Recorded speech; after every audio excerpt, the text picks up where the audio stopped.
Welcome to an all-new episode of Day Trip in Wisconsin. Today we are here at the Wood County Historical Museum. We're going to talk to Phil, and Phil is going to have a lot of information for us today about the history of papermaking and the history of Wisconsin Rapids. So stay tuned.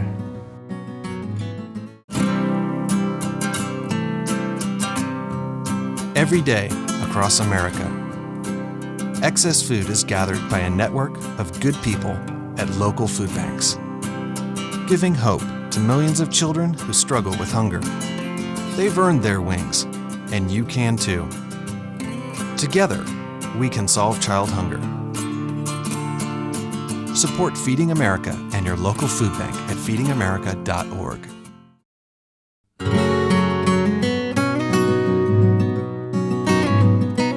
Today we're here with Phil Brown. Phil, can you tell us about your role, and then we'll start talking about the museum. Yeah, my name is Phil Brown. I'm president of the Southwood County Historical Society here in Wisconsin Rapids, and we're standing in front of our beautiful museum located at 540 3rd Street South in Wisconsin Rapids. Just for those who don't know, can we get just a little history on the building itself before we move inside? Yeah, this beautiful home was built in 1907 by Isaac and Charlotte Witter.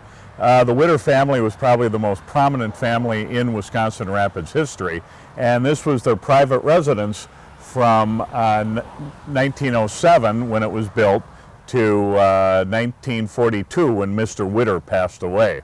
Okay, yeah, and just looking at this building, I mean, back in the time, it was built in 1907, just how well built it is, and the detail that is in the building. Well, a local architect and builder, A.F. Billmeyer, built the house, and he was well known for quality work. And but basically, this brick structure has really stood the test of time, and it is our main mission as a historical society to maintain the originality and the beauty of this facility. So from outside through the inside, you really can go back to the time when the Witter family used to live in this building. Right. So we'll be right back, and when we do come back, we'll take a history lesson on from the time when it was a house to the current time as a museum. So stay tuned.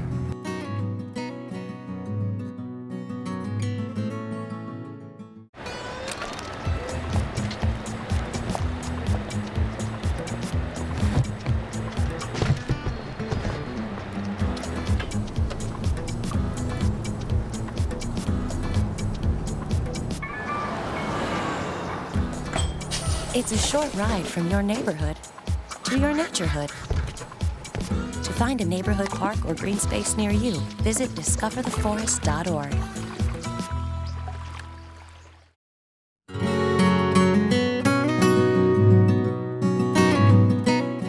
Welcome back. We're inside of the museum today, and give us a little history about the building and the timeline from when it was built to current. Yeah.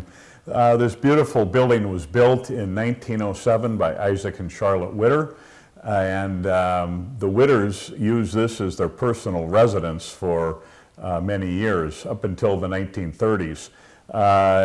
In the mid-1930s, they had moved to California, and they kept their house here in Wisconsin Rapids and came to visit during the summertime. Oh, right. And beautiful home right on the Wisconsin River. And in 1942, Mr. Witter passed away. And by 1947, the house was sold to Mr. Witter's brother-in-law, George Mead, well known for helping start Consolidated Paper Company, and ran it for, the Meads ran it for almost 100 years, or well over 100 years. Long time. Yeah, and anyway, so in 1947, the building was purchased by George Mead and given to the city of Wisconsin Rapids, where it became the T.B. Scott Public Library. And the library was here in this beautiful building from 1948 to 1970, when Macmillan Memorial Library was built and opened in 1970. So the building was given to the Southwood County Historical Society, and we have maintained the beauty and integrity of this facility ever since then. Right. And that's always been one of our main missions, to keep the originality of this building as much as possible. Right, and the woodwork and the staircase, you know, it's all original. So I mean, even if I didn't know, you know, if I never came here before, it all looks like it never been touched before. Yeah, and what's really what we're very proud of here at the Southwood County Historical Museum is that we've taken the square footage of the building and we've incorporated our local history exhibits inside of it. In other words, walking into the old or the former living room, you're not going to see the witter furniture or things like that. And upstairs, you're not going to walk into one of the bedrooms and find the witter bedrooms.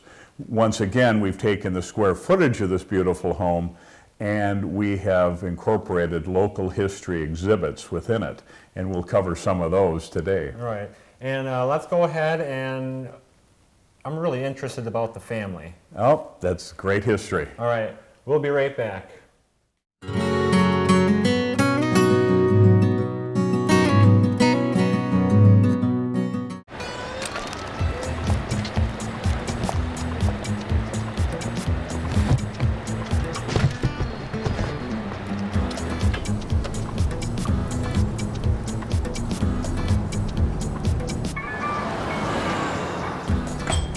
It's a short ride from your neighborhood to your naturehood.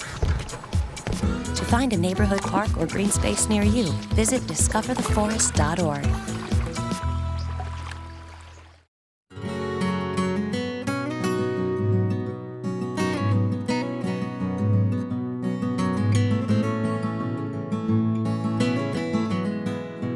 Welcome back. We're going to talk a little bit about the family now. Can you give us a little bit of the family history, just not behind the building, but the family themselves? Yeah. Well, the history of the Wisconsin Rapids area would not be complete if we didn't honor the Witter and Mead families, probably two of the most prominent families in the history of our community. First of all, Jerry Witter, J.D. Witter, and his wife Emily moved here in the early 1860s. They were involved in the lumber business. They started the First National Bank in 1872. It's now U.S. Bank. Right. But basically, Mr. Witter had his hands in just about every line of business, from lumber to banking to insurance to real estate and what have you. When you think of the Witters, you think of Witter Field, you think of Witter Street, you think of the Mead Witter building. Right. The name is still very prominent. Now, Emily and Jerry had two children. There was their daughter, Ruth, and their son, Isaac. And what's interesting is it's Isaac and Charlotte Witter who built this beautiful house in 1907. And they had one child, Jerry Witter Jr., J.D. Witter Jr. But what was interesting about this history is that Isaac Witter was very good friends with George W. Mead from Rockford, Illinois. In fact, they were fraternity brothers at the University of Wisconsin in Madison. Wow. And through various travels, George would come up here to Wisconsin Rapids to visit Isaac, or Ruth would end up going down to Madison to see her brother. What happened was there was a nice romance that sparked up between George Mead and Emily Witter. And in 1899, they were married. And they moved back to the Rockford, Illinois area, where the Mead family had a furniture business. And in 1902, Mr. Witter passed away, and Mrs. Witter and Isaac and Charlotte convinced George and Ruth to come back to Wisconsin Rapids to help settle some of the family affairs. Okay. Well, one of George Mead's first missions was to finish the work to form the Consolidated Water, Power, and Paper Company. And in 1903, they built the Wisconsin River Dam. Now, this is a furniture maker from Rockford, Illinois. Right. Ended up building the Wisconsin River Dam, and the first roll of paper rolled out of the consolidated mill in 1904. So Mr. Mead, the Mead family pretty much ran the paper company right up until it was sold in 2000 to Stora Enso. So the Meads and the Witters are definitely probably our two most prominent families here in the Wisconsin Rapids area. Right. And mind you, when we talk about the Wisconsin Rapids area, of course we have to talk about our tale of two cities. The city of Centralia, Wisconsin, on the west side of the river, was incorporated in 1874. On the east side, the city of Grand Rapids, Wisconsin, was incorporated in 1869. And in 1900, the two cities merged in a very formal ceremony. Right. And we became the city of Grand Rapids, Wisconsin in 1900. By 1920, after a lot of our mail and a lot of other mix-ups with Grand Rapids, Michigan, we renamed the city Wisconsin Rapids, Wisconsin. So that's basic history. So when I do talk about the history of Wisconsin Rapids, we always, we have to know that the west side was Centralia at one time, the east side was Grand Rapids, and but it's still the history of the Wisconsin Rapids area. And with that, they must have brought a lot of other businesses to the area at the time that exploded, if I were to say, or grew within this area because of them, correct? Mm-hmm. Yeah, the paper business was, before paper, of course, lumber was what brought most of the settlers to the Wisconsin Rapids area. After all the timber was gone and the sawmills were pretty much finished, that's when the age of paper started. Our first dam went in 1887 down in South Centralia, right on the border. The curling club is there now, but it's right on the border between Wisconsin Rapids and the village of Port Edwards. Right. And so that was the first dam that went across the Wisconsin River, and that was our first paper mill, Centralia Pulp and Paper Company. Okay. And but it was Mr. Witter that really had some of the early visions for what this river community could become. Right, and that must have been quite an undertaking. I mean, if I were to say to myself, well, I'm just like a photographer, and now I'm just going to start a paper mill tomorrow. That must have been quite an undertaking back in the day. Yeah, I'm very impressed with what George Mead was able to accomplish in starting the paper company after Mr. Witter passed away. That really took a lot of hard work and a lot of effort on his part to learn the river, how to harness the power of the river, and how to start and make paper. Right. All right. So we will be right back, and when we do come back, we will look at a little bit more of the history within the building, and we'll be right back.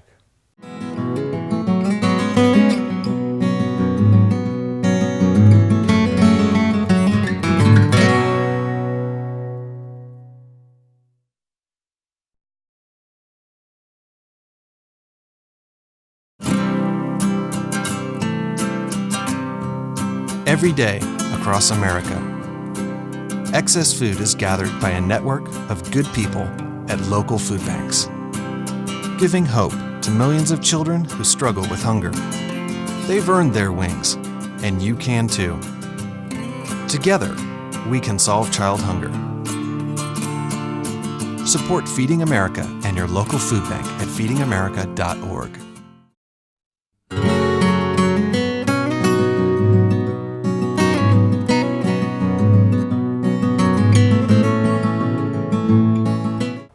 Welcome back. We're going to talk a little bit about the logging and lumber industry here in Wisconsin Rapids. So just fill us in just in a little bit, but not too much. Because we still want people to come and visit because it's quite interesting. Yeah, the lumber and logging history in the Wisconsin Rapids area is really what brought the settlers to this area. The mighty Wisconsin River was a natural area for the lumber industry. At one time, the state of Wisconsin was covered by giant white pine timber. And as early as 1827, the lumberjacks started arriving on the scene, and we eventually clear-cut the land of all tall timber. Those giant white pine timbers were made into pine lumber. And no history of this area would be complete without the history of the logging and lumber industry. It's really what brought the initial white settlers into the central Wisconsin area in the mid-1800s. Right, and that must have required a lot of manpower. I'm sure just the town itself didn't have enough people here already to perform the work needed. So what happened? Well, in the 1840s, the 1850s, and the 1860s, we needed a good, strong workforce. A lot of those immigrants came from Norway, from Sweden, from Finland, from England, and Ireland, and they were the first generation of settlers in the Wisconsin Rapids area. Those immigrants found a better life here in America. Right, and with cutting down and making lumber, where did that all go? I mean, I'm sure it wasn't just right here in town and they built a lot of houses. I mean, it had to go somewhere because it looks like a lot when you look at some of these pictures. Well, when you think about the drop in the Wisconsin River from the village of Buren all the way down to the city of Nakusa, we have about a 45-foot drop in the Wisconsin River. The majority of that drop is just north of the current day Jackson Street Bridge. The dam, the Wisconsin River Dam, was built in 1903 by George Meade, and that basically has a 30-foot head of, it's holding back 30 feet of water. That's generating the hydroelectric power that ran the paper mill. But before the paper industry, we used the current of the river north of the current day Jackson Street Bridge to turn to create the current, was able to drive the saw blades that were able to cut the timber and made into lumber. Now what was interesting, the lumber was taken and built into lumber rafts. So the Wisconsin lumber rafts would float down the Wisconsin River to the Mississippi, and then down the Mississippi to cities like Dubuque, Iowa, or St. Louis, Missouri, where our rough cut pine lumber was cut into 2x4s, 2x6s, 2x8s, and then sent out throughout America in the mid-1800s to help build our growing nation. And it's always a funny story. They say the lumber that came from Wisconsin not only built Chicago once, but twice. So before the fire of 1871 and after the Great Fire of 1871. And how long did just the lumber industry, I mean, was there a point where it turned where lumber was no longer needed, now they decided to switch over to paper? Well, it's a very good question, because at one time we thought that timber would last forever, that Wisconsin would always be a lumber state. Well, basically the lumber industry lasted maybe 50, maybe 60 years. And all of a sudden we were completely out of virgin white pine timber. So by the late 1800s, about 1888, the sawmills and the lumber mills pretty much went to northern Wisconsin, and when the northern timber was gone, the lumber industry found its way to the western states of Oregon, Washington, Idaho, Montana, and the lumber industry is still thriving in the northwest part of our country. But basically, by 1888, the lumber industry was pretty much done. With some of the leftover woods, we saw a prominent furniture making business here in the Wisconsin Rapids area. And of course, by 1887, our first paper mill was located just south of town, right on the border where current-day Wisconsin Rapids and Port Edwards is, at the location of the curling club. Okay. Was the first dam and our first paper mill in the Wisconsin Rapids area. By 1893, we had the Nakusa paper company started up by Thomas Nash, followed shortly by the Port Edwards Paper Company in 1895, and eventually that became the Nakusa Edwards Paper Company. And then, of course, consolidated, started in 1894, but their first roll of paper didn't come out until 1904. Okay. So that became the age of paper. So from lumber to furniture to paper making. That's quite a bit of history in a very short time. Well, 150 years of local history right there. Right. So we didn't tell you everything, so you're going to have to come down and visit, because there's a lot of information, lots to see here, and a lot of things I didn't even realize. I'm like, I seen pictures, of the streetcars, when it crossed the bridge, and the Wisconsin movie theater, and it's like I didn't realize that there was much more than just what I've seen behind the old pictures. There's a lot of history here in Southwood County, and here at the Southwood County Historical Museum, you can really go back and relive the past. Okay. We'll be right back, and we're going to visit a few more rooms, so stay tuned.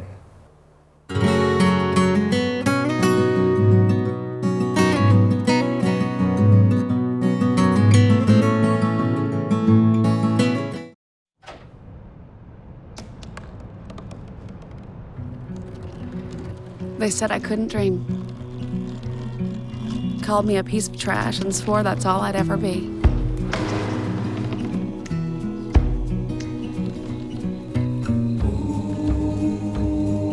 Said a bottle couldn't see the ocean.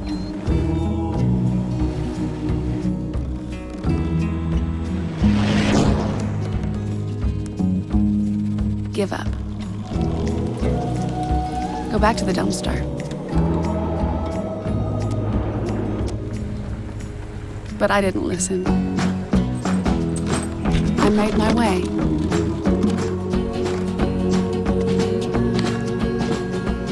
And now, I am what I've always wanted to be.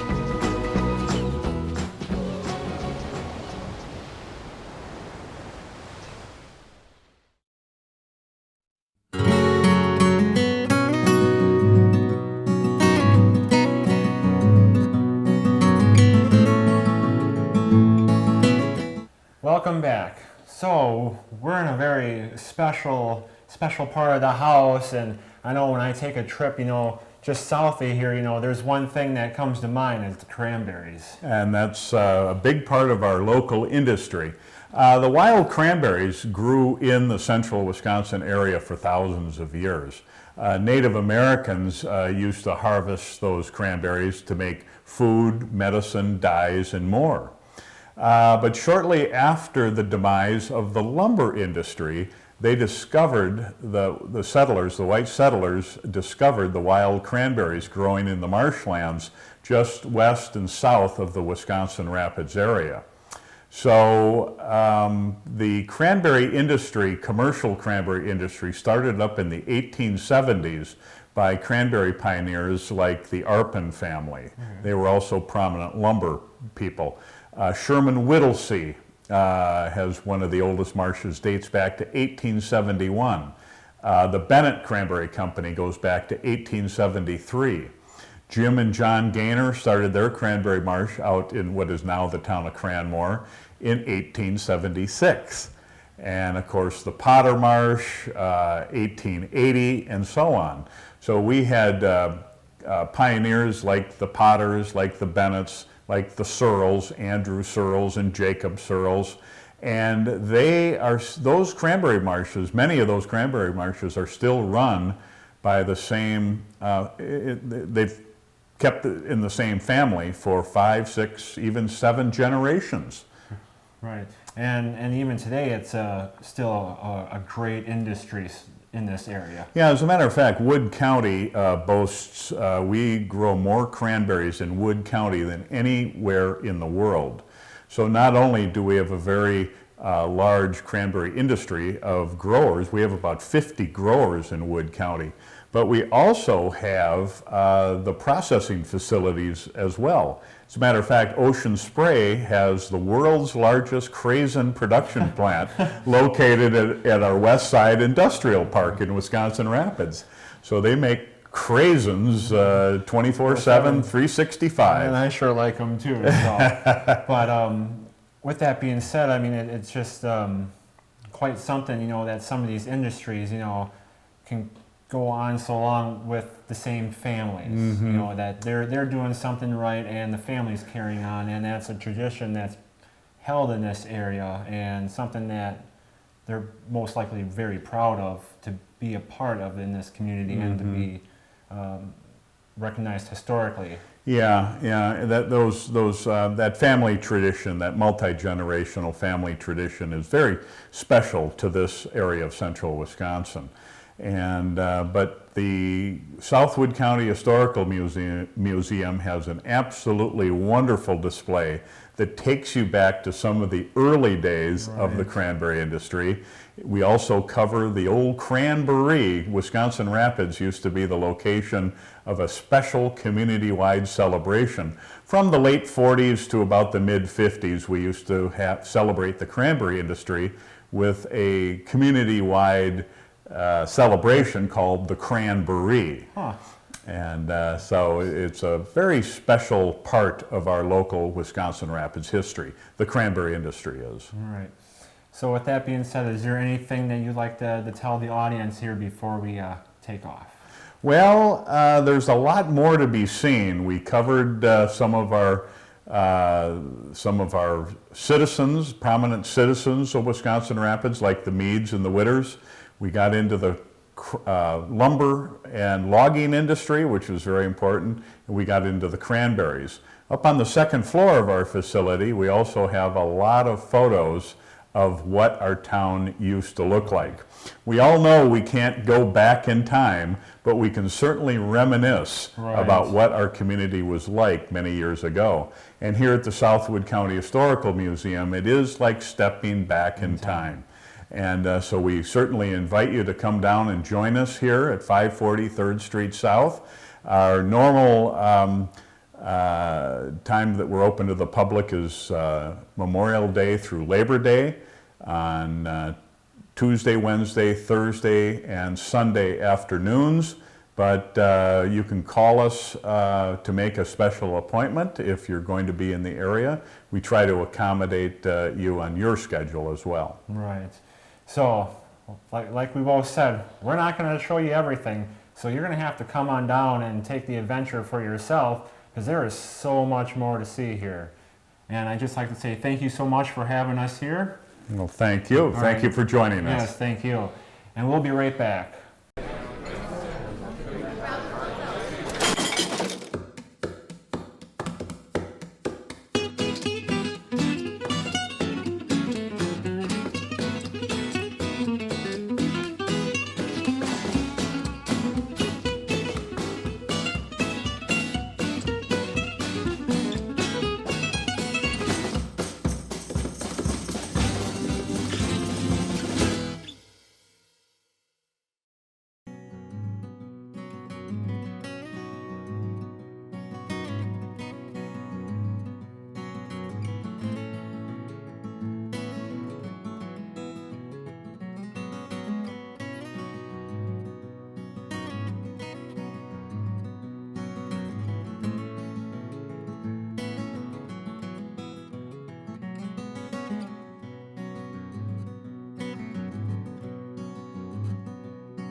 Well, that's all the time we have for today.